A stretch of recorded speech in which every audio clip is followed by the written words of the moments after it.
ನನಗೆ ನನ್ನ ಹೆಂಡತಿ ಆಗಲಿ ನನ್ನ ಮಕ್ಕಳಾಗ್ಲಿ ನನಗೆ ತುಂಬಾ ಬೆಂಬಲ. ಹೌದೌದು. ನಾನು ಆಟಕ್ಕೆ ಹೋಗಿ ಬಂದ ತಕ್ಷಣ ನಮ್ಗೊಂದು ಬಂದ್ ಮಲಗಿದ ತಕ್ಷಣ ಅವ್ರು ಬೆಳಿಗ್ಗೆ ಶಾಲೆಗೆ ಹೋಗುದಿದ್ರು ಸಹ ಅವರು ನಾನು ಮಲಗಿದ್ರೆ ಗಲಾಟೆ ಮಾಡ್ದೆ ಪಪ್ಪಂಗ್ ಸಮಸ್ಯೆ ಆಗ್ತದೆ. ಅಮ್ಮನೇ ಹೇಳ್ತಾಳೆ, ಮಗ ಪಪ್ಪ ಮನಿಕೊಂಡಿರು, ಗಲಾಟೆ ಮಾಡ್ಬೇಡಿ ಅಂತ.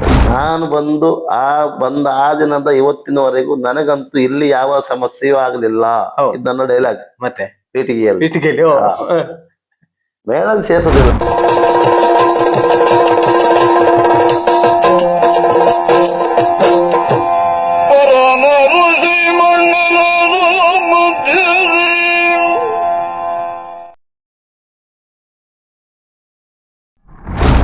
ಆತ್ಮೀಯ ವೀಕ್ಷಕರಿಗೆ ಭಾವಸ್ಪಂದನ ಕಾರ್ಯಕ್ರಮಕ್ಕೆ ಪ್ರೀತಿಯ ಸ್ವಾಗತ. ನಾವು ಜನಪ್ರಿಯ ಹಾಸ್ಯಗಾರರು ರವೀಂದ್ರ ದೇವಾಡಿಗ ಸರ್ ಜೊತೆ ಮಾತುಕತೆ ನಾಡ್ತಿದ್ವಿ. ಅವರ ಸಾಧನೆ ಹಾದಿಯ ಬಗ್ಗೆ ನಿಮಗೆ ತಿಳಿಸ್ತಾ ಇದ್ವಿ. ಹಾಗೆ ಅವರ ಸಾಧನೆ ಹಾದಿಯ ಮುಂದಿನ ಪಯಣ ಏನಾಗಿತ್ತು ಅನ್ನೋದನ್ನ ಅವರಿಂದ ತಿಳಿಯೋಣ. ಅವರಿಗೆ ಭಾವಸ್ಪಂದನ ಕಾರ್ಯಕ್ರಮಕ್ಕೆ ನಿಮ್ಮೆಲ್ಲರ ಪರವಾಗಿ ಪ್ರೀತಿಯ ಸ್ವಾಗತವನ್ನು ಕೊಡೋಣ. ಸರ್, ನಿಮಗೆ ಪ್ರೀತಿಯ ಸ್ವಾಗತ ಸರ್. ನಮಸ್ಕಾರ ಸರ್. ಬಹಳ ವರ್ಷದಿಂದ ಯಕ್ಷಗಾನ ರಂಗದಲ್ಲಿ ಇದ್ದೀರಿ ಸರ್. ಹೌದು. ಮದುವೆಗಿಂತ ಮೊದಲು ಇದ್ದೀರಿ, ಮದುವೆ ಆದ ನಂತರ ಕೂಡ ಯಕ್ಷಗಾನ ರಂಗದಲ್ಲಿ ಮುಂದುವರ್ಕೊಂಡು ಬರ್ತಾ ಇದ್ರಿ. ನಿಮ್ಮ ಮಡದಿ ಬಗ್ಗೆ, ಅದೇ ರೀತಿ ಮಕ್ಕಳ ಬಗ್ಗೆ, ನಮ್ಮ ಯಜಮಾನತಿಯವರ ಸಹಕಾರ ಹೇಗಿತ್ತು ನಿಮ್ಗೆ? ಅಂದ್ರೆ ಯಕ್ಷಗಾನ ಕಲಾವಿದರಿಗೆ ಬೇಕೇ ಬೇಕು, ಎಲ್ಲ ಕಲಾವಿದರಿಗೂ ಬೇಕು. ಯಕ್ಷಗಾನ ಕಲಾವಿದರಿಗೆ ಅಂದ್ರೆ ಅವರು ರಾತ್ರಿ ಇಡೀ ಇರುದಿಲ್ಲ ಮನೆಯಲ್ಲಿ, ಕೆಲವೊಮ್ಮೆ ಹೋದ್ರೆ 2-3 ತಿಂಗಳು ಬರುದಿಲ್ಲ. ಮೊದ್ಲೆಲ್ಲ ಹಾಗಲ್ಲ ಸರ್, ಹೋದ್ರೆ ಹೋದಲ್ಲ ಇರ್ತಿದ್ವಿ. ಹಾಗೆ ಅವರಿಗೆ ಸ್ವಲ್ಪ ಮನೆಯನ್ನು ಅವ್ರು ನಿಭಾಯಿಸ್ಕೊಂಡು ಹೋಗ್ಬೇಕು, ಯಾವುದೇ ಒಂದು ಬೇಸರ ಇಲ್ಲದೆ. ನಿಮ್ಮ ಮನೆಯವರು ಹೇಗೆ ಸರ್, ಅದ್ರ ಬಗ್ಗೆ ಮಾತಾಡಿ. ನಾನು ಮದುವೆ ಆದ್ದು ಇಲ್ಲಿ ಮುಳ್ಳಿಕಟ್ಟೆಯಿಂದ ಒಳಗಡೆ ಕಟ್ಟಿನಮಕ್ಕಿ ಅಂತ ಹೇಳಿ ಅಲ್ಲಿ ಮದುವೆ ಆದ್ದು. ಬಡ ಕುಟುಂಬದ ಹೆಣ್ಣು, ನಾನು ಬಡವನೇ, ಅದರಿಂದ ಬಡ ಕುಟುಂಬದ ಹೆಣ್ಣನ್ನೇ ಹುಡುಕಿದ್ ನಾನು. ಹಾಗೆ ಮದುವೆ ಆಯ್ತು.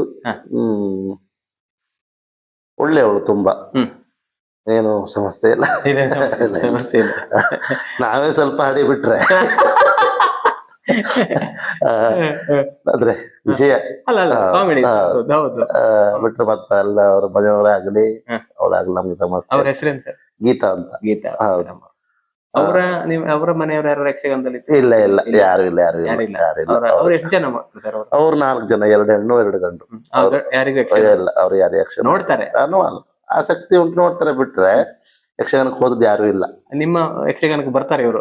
ಇವರು ವರ್ಷಕ್ಕೊಂದು ಆಟ ನೋಡ್ತಾರೆ.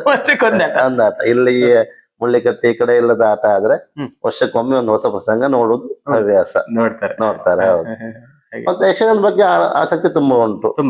ಹೌದೌದು. ಮಕ್ಕಳು ಇಬ್ರು, ಮಗಳು ಪೃಥ್ವಿ, ಮಗ ಪ್ರೀತೇಶ್ ಅಂತ ಹೇಳಿ. ಮಗಳು ಈಗ ಮಂಗಳೂರಲ್ಲಿ ಶ್ರೀನಿವಾಸ್ ಕಾಲೇಜಲ್ಲಿ ಇದ್ದಾಳೆ, ಏವಿಯೇಷನ್ ಮಾಡ್ತಾ ಇದ್ಲು. 2ನೇ ವರ್ಷ ಇದೀಗ, ಇನ್ನೊಂದು ವರ್ಷ ಕೋರ್ಸ್ ಉಂಟು ಅವಳಿಗೆ. ಮಗ 2nd PUC ಇಲ್ಲಿ ಹೆಮ್ಮಾಡಿ ಜನತಾ ಕಾಲೇಜಲ್ಲಿ ಓದ್ತಾ ಇದ್ದಾನೆ. ಹಾಗೆ ನಾನು ನಮ್ಮ ಹೆಂಡತಿ ಮನೆ ಇಲ್ಲಿ ಸ್ವಲ್ಪ ಕೆಳಗಡೆ ಆಗ್ತದೆ. ನಾನು ಇದೊಂದು ಜಾಗವನ್ನು ಸ್ವಲ್ಪ ಪರ್ಚೇಸ್ ಮಾಡಿಕೊಂಡು ನಾವೇ ಸಪ್ರೇಟ್ ಒಂದು ವ್ಯವಸ್ಥೆ ಮಾಡ್ಕೊಂಡಿರುವ. ಎಷ್ಟು ಜಾಗ? 40 ಹತ್ರ ಇದೆ. ಈಗ ಮನೆ ಕಟ್ಲಿಕ್ಕೆ ಶುರು, ಗೋಡೆ ಆಗಿದೆ, ಸ್ಲ್ಯಾಬ್ ಎಲ್ಲ ಆಗಿದೆ, 2 ಸ್ಲ್ಯಾಬ್ ಆಗಿದೆ, ಗಾರಿ ಎಲ್ಲ ಮುಗೀತು. ಆದಷ್ಟು ಬೇಗ ಆಗ್ತದೆ, ಬಾಗಿಲೆಲ್ಲ ಫಿಟ್ ಆಗಿ. ಕೆಲಸ ಇರುವುದು ಇನ್ನು ಹೆಚ್ಚು, ಖರ್ಚಿನ ಹಾದಿ ಇರುವುದು ಇನ್ನೇ. ಇಲ್ಲಿಯರಿಗೆ ಗೊತ್ತಾಗ್ಲಿಲ್ಲ ಅದು ಅಂತ ಆಯ್ತು ಅಂತ ಹೇಳಿ ಹೋಗ್ತಾನೆ ಇತ್ತು. ಇನ್ನೀಗ ತುಂಬಾ ಕೆಲಸಗಳೆಲ್ಲ ಬೇಕು. ಮತ್ತೆ ನನಗೆ ನನ್ನ ಹೆಂಡತಿ ಆಗಲಿ ನನ್ನ ಮಕ್ಕಳಾಗ್ಲಿ ನನಗೆ ತುಂಬಾ ಬೆಂಬಲ. ಹೌದೌದು. ನಾನು ಆಟಕ್ಕೆ ಹೋಗಿ ಬಂದ ತಕ್ಷಣ ಬಂದ್ ಮಲಗಿದ ತಕ್ಷಣ ಅವ್ರು ಬೆಳಿಗ್ಗೆ ಶಾಲೆಗೆ ಹೋಗುದಿದ್ರು ಸಹ ಅವರು ನಾನು ಮಲಗಿದ್ರೆ ಗಲಾಟೆ ಮಾಡ್ದೆ, ಪಪ್ಪಂಗ್ ಸಮಸ್ಯೆ ಆಗ್ತದೆ. ಅಮ್ಮನೇ ಹೇಳ್ತಾಳೆ, ಮಗ ಪಪ್ಪ ಮನಿಕೊಂಡಿರು, ಗಲಾಟೆ ಮಾಡ್ಬೇಡಿ ಅಂತ ಹೇಳಿ. ಅದಕ್ಕೆ ಒಂದು ಸಣ್ಣ ಮಾತಾಡ್ಕೊಂಡು ಅವರೇ ಮಾಡ್ಕೊಂಡು ಶಾಲೆಗೆಲ್ಲ ಹೋಗ್ತಾರೆ. ಮತ್ತೆ ನಾನೀಗ ಮಧ್ಯರಾತ್ರಿ 2 ಗಂಟೆ ಬರ್ತೇನೆ, 3 ಗಂಟೆ ಬರ್ತೇನೆ, 4 ಗಂಟೆ ಬರ್ತೇನೆ ಒಂದ್ಸರ್ತಿ. ಎಷ್ಟು ರಾತ್ರಿಗೆ ಬಂದ್ರು ಪಾಪ ಅವ್ರು ಎದ್ದು, ನನ್ಗೊಂದು ಅಭ್ಯಾಸ, ಎಷ್ಟು ರಾತ್ರಿ ಬಂದ್ರು ಒಂಚೂರು ಊಟ ಮಾಡ್ಕೊಂಡೇ ಬರುದು. ನಿದ್ದೆ ಬಿಟ್ಟಿದ್ದು ಸ್ವಲ್ಪ ಹೊಟ್ಟೆ ಗ್ಯಾಸ್ಟ್ರಿಕ್ ಇರುತ್ತಲ್ಲ, ಸ್ವಲ್ಪ ಒಂದು ಊಟ ಮಾಡಿ ಮಲಗಿ ಅವಳು ನಿದ್ದೆ ಆಗುತ್ತೆ. ನಾನು ಬಂದ ತಕ್ಷಣ ಕಾಲ್ ತೊಳಿಲಿಕ್ಕೆ ಹೋದ ತಕ್ಷಣ ಇವಳು ಅಷ್ಟೊತ್ತಿನೊಳಗೆ ಏನೇ ಉಂಟೆಲ್ಲ ಬಿಸಿ ಮಾಡಿ ರೆಡಿ ಮಾಡಿ ಇಟ್ಟು ಊಟಗೆ ಹಾಕಿ ಮಲಗ್ತಿದ್ಲು. ಅಷ್ಟು ಇದು. ನನಗೆ ಬಹಳ ಆ ವಿಷಯದ ನೆಮ್ಮದಿ ಉಂಟು ನನಗೆ. ನನ್ನ ಕುಟುಂಬದ, ನನ್ನ ಸಂಸಾರ ಜೀವನದಲ್ಲಿ ಬಹಳ ನೆಮ್ಮದಿ ಪಟ್ಟವ. ಸಣ್ಣ ಸಂಸಾರ ಸಾಕು, ಇಷ್ಟೇ ದೇವ್ರು ನಡ್ಸ್ಕೊಂಡು ಹೋದ್ರೆ ಸಾಕು. ಅಷ್ಟೇ. ಮತ್ತೆ ಅತಿಯಾದ ಒಂದು ನಾನು ಮೊದ್ಲಿಂದು ಶ್ರೀಮಂತಿಕೆ ಬಯಸ್ತವ ಅಲ್ಲ, ಇನ್ನೂ ಶ್ರೀಮಂತಿಕೆ ಬೇಕು ಅಂತ ಹೇಳುವ ಅಲ್ಲ. ನಾನು ದೇವ್ರ ಹತ್ರ ಬೇಡ್ಕೊಳ್ಳೋದು ಏನಕ್ಕೆ ಹೇಳಿದ್ರೆ, ಮರ್ಯಾದಯುತವಾಗಿ ಜೀವನ ಹೋದ್ರೆ ಸಾಕು ದೇವರೇ, ನೆಮ್ಮದಿ ಜೀವನ. ಐಷಾರಾಮಿ ಬೇಕು, ಅಷ್ಟು ಬೇಕು ಇಷ್ಟು ಬೇಕು ಯಾವತ್ತೂ ಆಸೆ ಪಡೋದಿಲ್ಲ. 2 ಮಕ್ಕಳಿಗೆ ಅವ್ರು ಏನ್ ಕಲಿತಾರೆ ಅಷ್ಟೊಂದು ಕಷ್ಟಪಟ್ಟಾಗ ವಿದ್ಯಾಭ್ಯಾಸ ಕೊಡುವುದು, ಅವ್ರ ಕಾಮ ನಿಲ್ಲುವವರೆಗೆ ನಮ್ಮ ಪ್ರಯತ್ನ. ಮತ್ತೆ ಅವ್ರ ಪ್ರಯತ್ನ ದೈವ ಇಚ್ಛೆ, ದೇವರ ಇಚ್ಛೆ. ಮತ್ತೆ ಮಕ್ಕಳಿಗೆ ಯಕ್ಷಗಾನ ಆಸಕ್ತಿ ಇದೆ? ಮಕ್ಕಳಿಗೆ ಯಕ್ಷಗಾನ, ನನ್ನ ಮಗ ಒಂದು ಸಣ್ಣ 2 ವೇಷ ಮಾಡಿದ. ಇಲ್ಲ ಸಂಘ ಇತ್ತು, ಸಂಘದಲ್ಲಿ ಸಣ್ಣ ಪುಟ್ಟ 2 ವೇಷ ಮಾಡಿದ್ದ. ಮಾಡಿದ ಒಂದೊಂದು ಬಾಲಗೋಪಾಲ ಮಾಡಿದ್ದ, ಒಂದು ಮಾಣಿ ಪಾತ್ರ ಅಂತ ಮಾಡಿದ್ನಪ್ಪ. 2 ವರ್ಷ ಮಾಡಿದ್ದ. ಕಡೆಗೆ ಮತ್ತೆ ಕಾಲೇಜ್ ಶುರು ಆಯ್ತಲ್ಲ, ಅದಕ್ಕೆ ಮತ್ತೆ ನಾವು ಸ್ವಲ್ಪ ಮತ್ತೆ ಓದುವಲ್ಲಿ ರಗಳೆ ಆಯ್ತು ಅಂತ ಹೇಳಿ ಅಲ್ಲೇ ಬಿಟ್ಟ. ಆಟ ನೋಡ್ತಿರ್ತ, ಮೊಬೈಲ್ ಅಲ್ಲಿ ನೋಡ್ತಿರ್ತ. ಮತ್ತೆ ಆಟ ಅಂದ್ರೆ ಬಹಳ ಆಸಕ್ತಿ. ಇಲ್ಲೆಲ್ಲ ಹತ್ರ ಆಟ ಆದ್ರೂ ನನ್ನೊಟ್ಟಿಗೆ ಬರ್ತಾ, ಮತ್ತೆ ತಾಯಿಯ ಜೊತೆ ಬರ್ತಾ. ಹೌದು. ಮಗಳಿಗೂ ಹಾಗೆ. ನಾನು ಒಮ್ಮೆ ಎಂತ ಒಂದು ವಿಷಯದಲ್ಲಿ ಇದೆ, ಟೆಂಟ್ ಮೇಳ ಸಾಕು, ಬಯಲಾಟಕ್ಕೆ ಹೋಗ್ತೆ ಮರತಿ ಅಂತ ಹೇಳಿದೆ.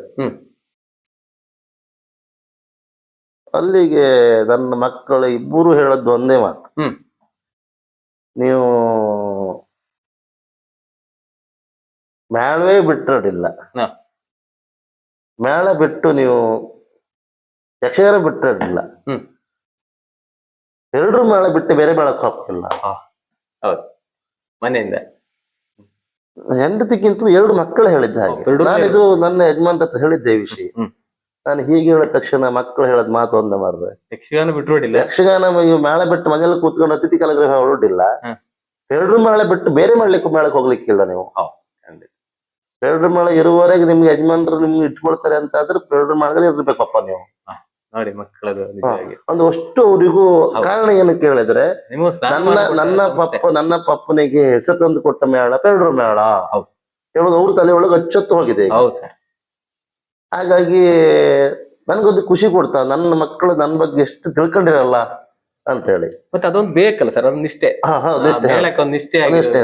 ಮೇಳದ ಮೇಲೆ ಪ್ರೀತಿ ಅದು ಯಜಮಾನ್ರಿಗೆ ಆಶ್ಚರ್ಯ ಆಯ್ತು ಅಂತ ಅದನ್ನ ಹೇಳಿದೆ ಯಜಮಾನ್ರ ಹತ್ರ. ನಾನು ನನ್ನ ಮಕ್ಕಳು ಇಬ್ಬರು ಹಿಂಗೆ ಹೇಳ್ರು ಮಾರ್ಯಾರೆ, ಇದಂತ ಮಾರಾಯ ನಿಜವಾಗಿ. ಈಗ ತಂದೆ ಆದವ ಯಾವ ಮೇಳಕ್ಕೂ ಹೋಗ್ತಾನೆ, ದುಡಿಯೋದ್ ನೀನು ತಕೊಂಡು ಹಾಕೋದ್ ನೀನು ಎಲ್ಲೂ ಹೋಗ್ಬೋದು. ಆದ್ರೆ ಮಕ್ಕಳು ಹೀಗೆ ಹೇಳ್ತಾರ ಅಂತ ಹೇಳಿದ್ರೆ ಮಕ್ಕಳಿಗೂ ಒಂದು ಮೇಳದ ಬಗ್ಗೆ ಎಷ್ಟು ಅಭಿಮಾನ ಉಂಟು ಹೇಳೋದು ಇಲ್ಲಿ ಗೊತ್ತಾಗ್ತ ಮಾರಾಯ ಅಂತ.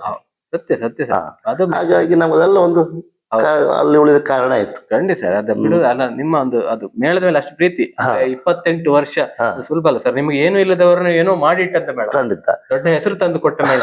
ಆ ಮೇಳದವರೇ ಅವರೇ ನಿಮ್ಮನ್ನ ಬಿಟ್ರೆ ಬೇರೆ ಮೇಳಕ್ಕೆ ಹೋಗಂದ್ರೆ ಓಕೆ, ಅದು ಬೇರೆ. ನೀವಾಗಿ ಬಿಡುದು ತಪ್ಪು ಅಂತ. ನಿಮ್ಗೆ ಏನ್ ಕಮ್ಮಿ ಆಗಿದೆ ಸರ್? ಏನ್ ತೊಂದರೆ ಆಗ್ಲಿಲ್ಲ, ಏನ್ ಕಮ್ಮಿ. ಅದನ್ನ ವೇಷ ಮಾಡಿಕೊಂಡು ರಂಗಸ್ಥಳದಲ್ಲಿ ಈ ವರ್ಷ ಸಂಘದಲ್ಲಿ ಹೇಳಿದ್ದೆ. ಉಳಿದವ್ರ ವಿಷಯ ನಾನು ಹೇಳುವುದಿಲ್ಲ. ನಾನು ಬಂದ ಆ ದಿನದ ಇವತ್ತಿನವರೆಗೂ ನನಗಂತೂ ಇಲ್ಲಿ ಯಾವ ಸಮಸ್ಯೆಯೂ ಆಗ್ಲಿಲ್ಲ. ಇದು ನನ್ನ ಡೈಲಾಗ್. ಮತ್ತೆ ಪೀಠಿಗೆಯಲ್ಲಿ ಮೇಳನ್ ಸೇರಿಸೋದಿಲ್ಲ ಆಗಿತ್ತು. ಅದು ಅರಮನೆ ಕೆಲಸವನ್ನಾಗಿದ್ದವ ಅವ. ಹಾಗೆ ಅಭಿಮಾನ ಕೂಡ ಅಭಿಮಾನ ಇದೆ. ಮತ್ತೆ ಸರ್ ನಿಮ್ಮ ಈ ಮನೆ ಕೂಡ ಚೆನ್ನಾಗಿದೆ ಸರ್. ನಾನು ಮೇಲೆ ಕೆಳಗೆಲ್ಲ ಹೋಗಿ ನೋಡ್ಕೊಂಡು ಬಂದೆ, ಒಳ್ಳೆ ಇದೆ. ಅಂದ್ರೆ ಒಂದು 5 ವರ್ಷ ಬಾಡಿಗೆ ಮನೇಲಿ ಇದ್ದೆ ನಾನು. ಬಾಡಿಗೆ ಮನೇಲಿ ಇದ್ದೆ? ಹೌದೌದು. ಅಂದ್ರೆ ಅಲ್ಲಿ ಅವರು ನಮ್ಮ ಹೆಂಡತಿ ಮನೆ ಸ್ವಲ್ಪ ಸಣ್ಣ ಮನೆ, ಮತ್ತೆ ದಾರಿ ಎಲ್ಲ ಕಾಡಿ ಎಲ್ಲ ಹೋಗುದಿಲ್ಲ. ಮತ್ತೆ ನಮ್ಮ ಈ ತಿರ್ಗಾಟಕ್ಕೆಲ್ಲ ಸಮಸ್ಯೆ. ಎಲ್ಲೋ ಗಾಡಿಟ್ಟು ಎಲ್ಲ ನಡ್ಕೊಂಡೆಲ್ಲ ಹೋಗ್ಬೇಕು, ರಾತ್ರಿ ಕಷ್ಟ ಅಂತ ಹೇಳಿ ನಾವಲ್ಲಿ ಒಂದು ಸ್ವಲ್ಪ ಬಾಡಿಗೆ ಮನೆ 5 ವರ್ಷ ಇದ್ದೆ. ಕಡೆಗೆ ಆವಾಗ ಏನ್ ಮಾಡೋದು, ಆವಾಗಲೇ ಇದೊಂದ್ ಸ್ವಲ್ಪ ಜಾಗ ಒಂದು 40 ಸೆಂಟ್ಸ್ ಹತ್ರ ಇತ್ತು. ಫುಲ್ ಗುಡ್ಡ ಅಂತ ಇರ್ಲಿಲ್ಲ, ಬರೀ ಗೀರ ಮರ, ಅಕೇಶಿ ಮರ ಇಟ್ಬಿಟ್ಟು ಮತ್ತಂತದ್ದು ಇಲ್ಲ. ಆ ಗುಡ್ಡ ಜಾಗ ಒಂದು ಸ್ವಲ್ಪ ಒಬ್ರ ಜೊತೆ ಪ್ರೊಸೆಸ್ ಮಾಡಿ ಹಾಗೆ ಅದ ನಂತರ ಸ್ವಲ್ಪ ಲೆವೆಲ್ ಮಾಡಿಸಿದೆ. ಕಡೆಗೆ ಒಂದು ಬಾವಿ ಮಾಡಿದೆ, ಒಂದು ಸಸಿ ಹಾಕಿದೆ, ಸ್ವಲ್ಪ ಸಸಿ ಹಾಕದೆ. ಅದ್ರ ಮೇಲೆ ಮತ್ತೆ ಕರೆಂಟ್ ಕೊಡ್ತಾರೆ ಗೌರ್ಮೆಂಟ್ ಇದಂತ ಸುದ್ದಿ ಬಂತು. ಅವಾಗ ಕರೆಂಟ್ ಕೊಡ್ಬೇಕಾದ್ರೆ ವಾಸ್ತವ್ಯ ಬೇಕು ಆ ಜಾಗದಲ್ಲಿ ಅಂತ. ಅಷ್ಟು ಸಡನ್ಲಿ ನಮ್ಮ ಆತ್ಮೀಯರಿಗೆ ಒಬ್ರು ಹೇಳಿ ಒಂದ್ ಸಣ್ಣ ಶೆಡ್ ಮಾಡ್ಕೊಂಡದ್ದು 2 ರೂಮ್. ಕರೆಂಟ್ ಬಂತು. ಕರೆಂಟ್ ಬಂದ್ಮೇಲೆ ಮತ್ತೆ ನನಗೆ ಇಲ್ಲೇ ಹೇಗೊಂದು ಬಾವಿ ಮಾಡ್ಕೊಂಡಿದ್ದಲ್ಲ, ಏರು ಉಂಟು ಅಂತ ಇಲ್ಲೇ ಇಲ್ಲೇ ಉಳಿದೆ. ಈಗ 4 ವರ್ಷ ಇಲ್ಲದೆ ಆಯ್ತು, ಸಣ್ಣ ಮನೇಲಿ ಇದ್ದೆ. ಅಲ್ಲ ಇದ್ದುಕೊಂಡಿಗೆ ಈ ಮನೆ ಶುರು ಮಾಡಿ ಈಗ 1 ವರ್ಷ ಆಯ್ತು. ಈಗ ಈಗ ನವೆಂಬರಿಗೆ ಆದ್ರೂ ಗೃಹ ಪ್ರವೇಶ ಮಾಡ್ಬೇಕು ಅಂತ. ಆಗ್ಲಿ ಸರ್, ಆಗ್ಲಿ ಆದಷ್ಟು ಬೇಗ. ನಮ್ಮೆಲ್ಲ ವೀಕ್ಷಕರು ಕೂಡ ಶುಭ ಹಾರೈಸ್ತಾರೆ. ಖಂಡಿತವಾಗಿ ನಿಮ್ಗೆ ಶುಭವಾಗ್ಲಿ ಸರ್, ಆದಷ್ಟು ಬೇಗ ಮನೆ ಆಗ್ಲಿ, ಹಾಗಂತ ಕನಸು ಕಂಡಿದ್ದೆ, ಸಲೀಸಾಗಿ ಬರ್ಲಿ, ಎಲ್ಲ ಯಾವುದೇ ರೀತಿ ಸಮಸ್ಯೆ ಆಗಲಿ. ನಿಮ್ಮಂತ ಶುಭ ಹಾರೈಕೆ, ಹಿರಿಯವರ ಆಶೀರ್ವಾದ, ದೇವರ ಅನುಗ್ರಹ. ಸರ್ ಒಂದು ನೋಡಿ ಸರ್, ನೀವು ಕೂಡ 90 ಒಟ್ಟಿಗಿದ್ದವ್ರು. 90 ಇದೇ ಸ್ಥಿತಿಯಲ್ಲಿದ್ದಾರೆ. ಮನೆ ಇದೇ ತರ ಆಗಿದೆ ಸರ್, ಕಟ್ಟಿ ಅವ್ರದ್ದು ಕೂಡ ಆಗ್ತಾ ಉಂಟು, ನಿಮ್ದು ಕೂಡ ಆಗ್ತಾ ಉಂಟು, ಎಲ್ಲ ಒಟ್ಟೊಟ್ಟಿಗೆ. 90 ಒಂದು ಬಹಳ ಒಂದು ಆತ್ಮೀಯತೆ ಅಂತ ಹೇಳಿದ್ರೆ ನಾವು ಅಣ್ಣ ತಮ್ಮನಿಂದ ಹೆಚ್ಚು ಒಟ್ಟಿಗಿದ್ದಾರೆ ಬಾಲ್ಯದಿಂದಲೂ. ಮತ್ತು ನಾನು ಮೊದಲು ಮದ್ವೆ ಆದೆ, ಎರಡನೇ ಅವ ಮದ್ವೆ ಆದ. ಅವರಿಗೂ ಒಬ್ಬ ಮಗಳು, ಅವನಿಗೆ ಮೊದ್ಲು ಹೆಣ್ಣು, ನನಗೂ ಮೊದ್ಲು ಹೆಣ್ಣು. ಎರಡನೇ ಅವನಿಗೆ ಗಂಡು, ಅವನಿಗೆ ಎರಡನೇ ಗಂಡು. ನಂದು ಒಂದು ಜೀವನ ಒಂಥರ ಒಂದು ಬಹಳ ನೋಡಿದೆ, ಬಂದು ಕೂಡ ಮಾಡಿದೆ. ಕಡೆಗೆ ನಾನು ತಲೆಗಟ್ಟು ಹಾಕಿದೆ ಮನೆ ಕಟ್ಟಬೇಕು ಅಂತ, ಆಚೆ ನಾವು ತಲೆಗಟ್ಟು ಹಾಕಿದ್ದ. ಅವ್ರದೀಗ ಇದೇ ಪೊಸಿಷನ್. ನಾನು ಹೋಗಿ ತುಂಬಾ ಸಮಯ ಅವರು ಕೂಡ ನೆಕ್ಸ್ಟ್ ಈಗ ಮಳೆಗಾಲ ಕಳೆದ ಮೇಲೆ ಮಾಡೋ ಹೋಗುತ್ತಿದ್ದಾರೆ. ಆಗ್ಲಿ ಸರ್, ಇಬ್ರಿಗೂ ಒಂದು ಮಾತಾಡ್ಕೊಂಡು ಮಾಡೋದಲ್ಲ ನಾವು, ಏನೋ ಒಂದು ಆಗ್ತಾ ಉಂಟಪ್ಪ. ಅವ್ರು ಹೇಳುದಾರ ಗಮ್ಮತ್ತಿ, ನನ್ನದು ಜಾತಿ ಒಂದೇ ಕಾಂತ ಮಾರ. ಹೌದು ಸರ್, ನೀವು ಬೆರಡೂರು ಮೇಳಲ್ಲಿ ಮಿಂಚಿದ್ದೀರಿ, ಮೇಳದಲ್ಲಿ.